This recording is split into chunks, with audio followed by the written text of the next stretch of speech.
E o assunto de agora é a importância do bem-estar animal na bovinocultura brasileira. Já relatamos aqui, os inúmeros benefícios do tratamento racional no nosso rebanho, que acaba resultando, em aumento de produção, de produtividade e, claro, de qualidade de carne. Todas as sextas-feiras, o nosso programa destaca um tema de relevância para a nossa pecuária, uma parceria do Canal Rural, do Giro do Boi, com o Conselho Federal e os 27 conselhos regionais de Medicina Veterinária e Zootecnia. Hoje a nossa convidada é a zootecnista e membro da Comissão Nacional de Bem-Estar Animal do CFMV, a Elisa Osmari. Ela conversa conosco sobre o tema direto da minha querida cidade de Bagé, no Rio Grande do Sul, fronteira do Uruguai, terra de grandes amigos, como o saudoso Wilson Chalarte de Souza, o maior ginete do freio de ouro de todos os tempos. Eu tive o privilégio de conhecer o Wilson Chalarte. Os amigos lá das cabanhas Tupambaé, Capa Negra, enfim.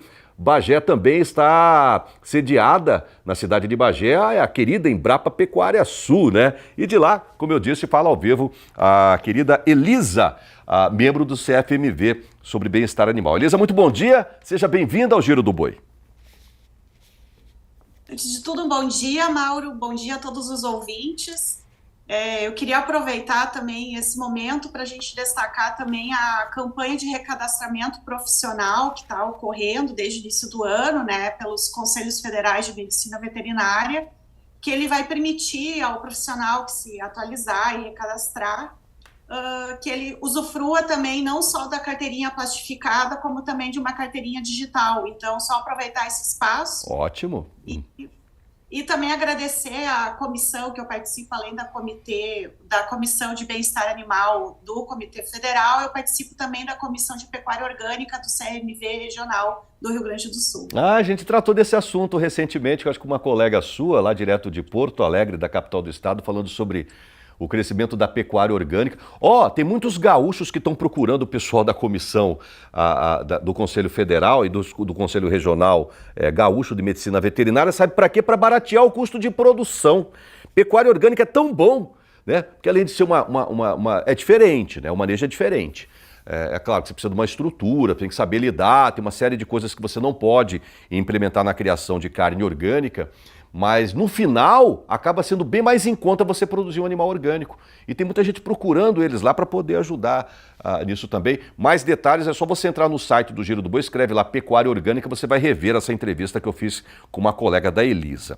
Mas hoje, como eu estava dizendo, a gente vai tratar de bem-estar animal e, é claro, sobre o recadastramento lá, importantíssimo. Os quase 200 mil médicos veterinários do Brasil não terão custo nenhum ao se recadastrar, inclusive com a carteirinha digital, quem já é médico veterinário, tá? Agora, quem está se formando agora, aí sim, aí tem uma taxinha para você pagar, tá bom, pessoal? Vá lá, inclusive os zootecnistas também precisam fazer esse recadastramento, bem lembrado pela Elisa. Mas vamos falar de bem-estar animal? Bora lá, Elisa? Vamos lá. Vamos lá. O que é um conceito de bem-estar animal na pecuária de corte, para quem ainda não está habituado a ouvir essa palavra e também não coloca em prática esses conceitos na sua fazenda? Então, Mauro, o conceito de bem-estar animal, ele é bastante amplo, Temos vários autores, mas já existem consensos. Ao contrário do que muita gente pensa, não é só uma filosofia abstrata, mas sim uma ciência exata que trabalha com indicadores mensuráveis, que podem ser reproduzidos ao longo do tempo, testados, comparados estatisticamente, até para a gente poder ter um controle não só quantitativo, mas qualitativo, E eu gosto de um conceito que diz que o bem-estar animal depende do que os animais sentem, Então, o nosso desafio é tentar traduzir, tentar entender isso. E um comitê, já em 1968, sobre o bem-estar animal de animais de produção, de fazenda, eles definiram 5 liberdades que são adotadas até hoje como princípio. A primeira é livre de fome e sede, livre de desconforto, livre de dor, de lesões e doenças, livre para expressar o comportamento normal, O que vai ser o comportamento normal de um bovino de corte, ele vai tentar ingerir aquele alimento, se for a pasto vai pastejar, ele vai ter atividades lúdicas, vai brincar, vai interagir com os outros animais. Então, e tem uma série de comportamentos considerados normais, né, e livres de medo e estresse, que o animal ele expressa comportamentos anômalos, né, diferenciados quando ele não está atendido nisso. Que legal, e que audiência ilustre, viu? Grande abraço, professor Matheus Paranhos, que está nos acompanhando nesse exato momento, está te mandando um grande abraço, Elisa, te parabenizando por ajudá-lo a levantar essa bandeira do bem-estar bovino aqui no Brasil. Um abraço para o João Guimarães também, lá de família Pereira, lá de Naviraí, para o Egnaldo Silva, de Santana do Araguaia, Pará, Hilário Lage, para o Zé Flávio, lá de Sorriso, Mato Grosso, todo mundo ligadinho no Giro do Boi. Grande Gustavo de Souza escreveu aqui um livro falando sobre a importância do bem-estar animal. Que legal, fico muito feliz. Assim como o pessoal lá de Serrinha, Bahia, ligadinho no Giro do Boi. E também o Luiz Paulo Holanda, da Fazenda Amsterdã, lá de Santa Luzia, Maranhão. Todo mundo ligadinho no Giro e, é claro, ligadinho nas explicações da Elisa, do Conselho Federal e Regional de Medicina Veterinária. Ô Elisa, o que eu preciso para ter para implementar na minha fazenda as técnicas de bem-estar animal? Acho que primeiro consciência, né? Depois vou pensar em infraestrutura, não é mesmo? Então, um dos princípios, por exemplo, né, que a gente trabalha é a parte, por exemplo, da ambiência, né, para exemplificar. Não adianta ter um conceito bonito, querer atender se ele não for econômico e não for viável para o bolso, né? Então, a gente sempre pensa também o bem-estar aliado à prática.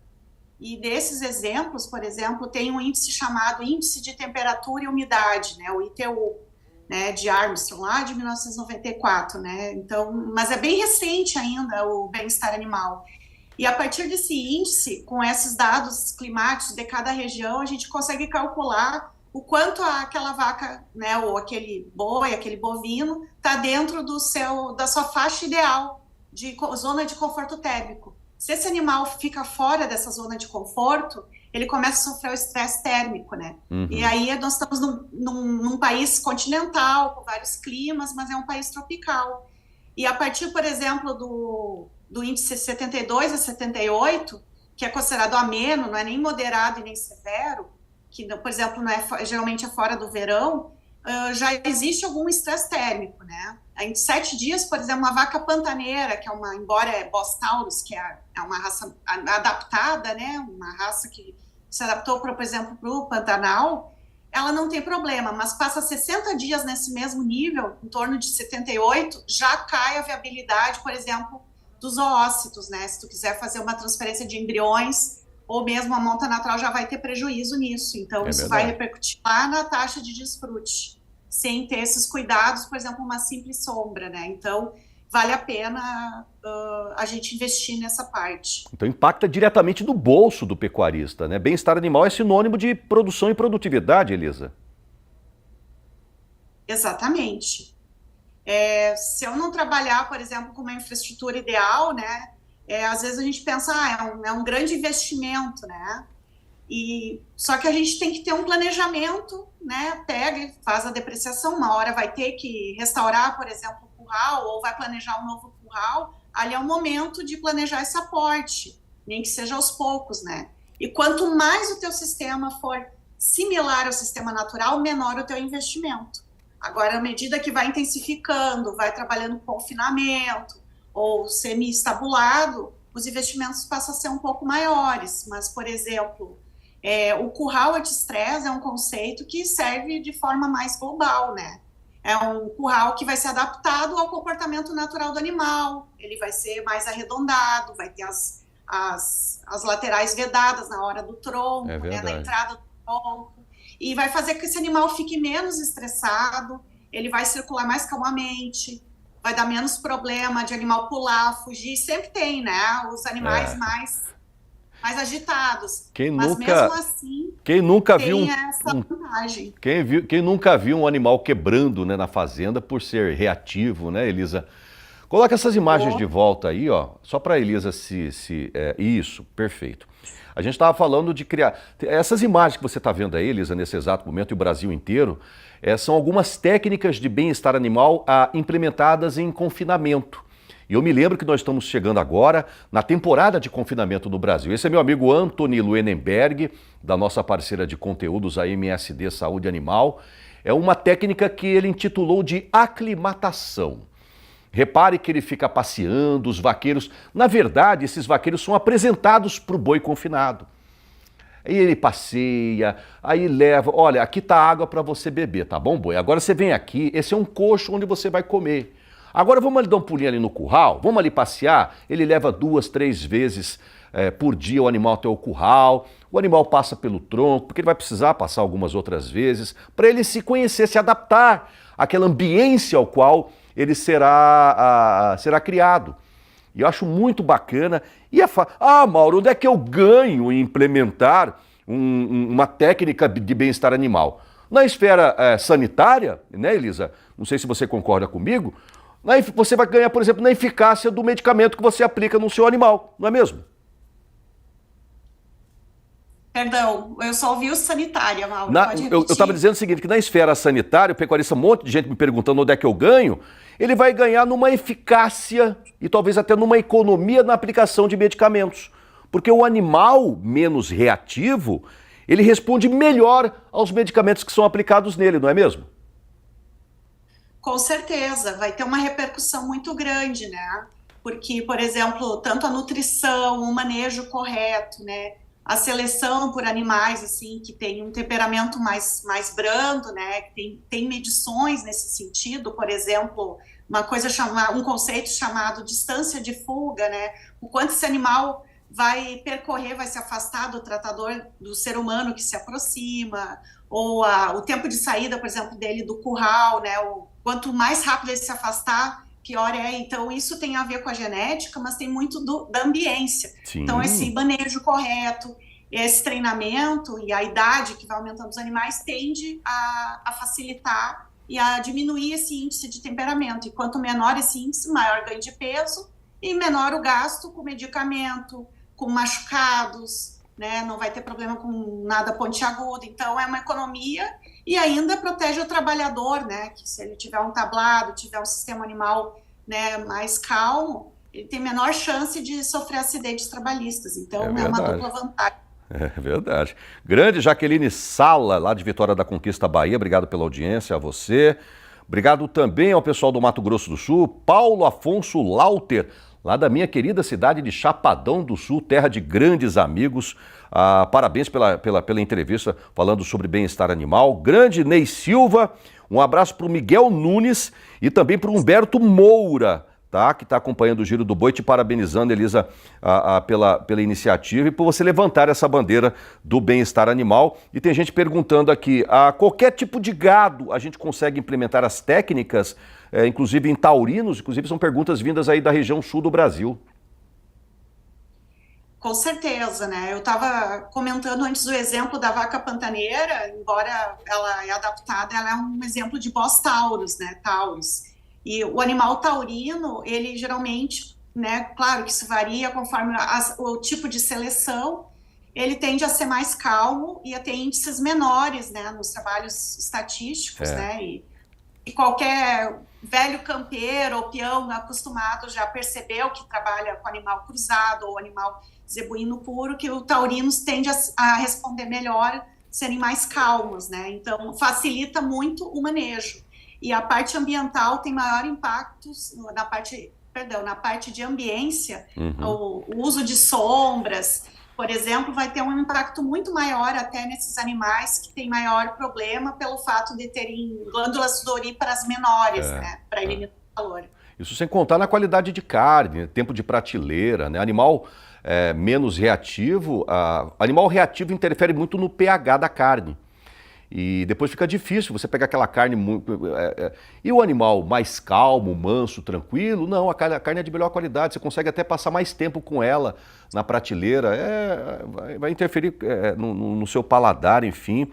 E eu queria mandar um grande abraço a todos os pecuaristas que levantam a bandeira do bem-estar animal, principalmente aqueles que neste exato momento estão implementando em suas fazendas, Elisa, a redução da marcação a fogo. Por exemplo, tem um amigo aqui, aqui no Vale do Paraíba, em São José dos Campos, Fazenda São Clemente, um abraço pessoal da Fazenda São Clemente, que durante a vida do animal, você sabe quantas marcações a fogo ele colocava no gado dele? 14! 14! Você imagina você levar 14 queimada de ferro a fogo incandescente. Hoje só tem uma, pequenininha, a marquinha da fazenda dele. E ele falou, Mauro, isso diminuiu mão de obra, meu gado está mais tranquilo. Olha que maravilha, parabéns a ele. Experimente fazer isso na sua fazenda, depois você me conta aqui, tá bom? Elisa, o que você tem a mais para acrescentar para a gente? E de antemão já queria te agradecer a você representando hoje o Conselho Federal de Medicina Veterinária e, é claro, o Conselho Regional de Medicina Veterinária Gaúcho. Queria aproveitar, Mauro, nesse sentido que tu comentaste, né, da melhoria da qualidade da carne. Por exemplo, um animal muito estressado, que teve um jejum muito prolongado, que não observou, né, tem uma resolução hoje em dia, a 791 de 2020 do MAPA, que talvez nem todos ainda estejam a par, né, que ela trata do transporte de animais de produção e manejo até pré-abate, até insensibilização. Isso aí, se não for observado, o estresse desse animal que vai ter problema, por exemplo, de aumentar o pH e vai dar, por exemplo, a carne escura, seca e firme demais, né? A e DFD ela pode famosa, né? Aquela famosa absorver DFD. a umidade e dar problemas patogênicos, né? E eu queria aproveitar e destacar o papel do zootecnista, né, nesse sentido. É um profissional que está qualificado para ver tanto essa questão do manejo, planejar a infraestrutura, a instalação, o melhoramento também, por exemplo, para índices também de temperamento, o plano nutricional, e é um profissional que tem essa cadeira de bem-estar também, né, na sua formação. Maravilha, então. Grande Elisa, obrigado, batendo um papo comigo direto da minha querida cidade de Bagé. Elisa Osmari, né? Ela que é zootecnista e também membro da Comissão de Bem-Estar Animal do Conselho Federal de Medicina Veterinária e Zootecnia. Queria agradecer, como eu disse, estava falando direto da minha querida cidade de Bagé, terra de grandes amigos. Um abraço para todos os gaúchos. Obrigado por esse bate-papo, pelos esclarecimentos, Elisa. Eu que agradeço, Mauro, essa oportunidade, né? E nós da Comissão de Bem-Estar Animal estamos trabalhando também para facilitar e tentar destravar o máximo possível a burocracia nesse sentido, sem prejudicar o bem-estar dos animais. É claro, e conte com a gente sempre, tá bom? Muito obrigado, bom final de semana.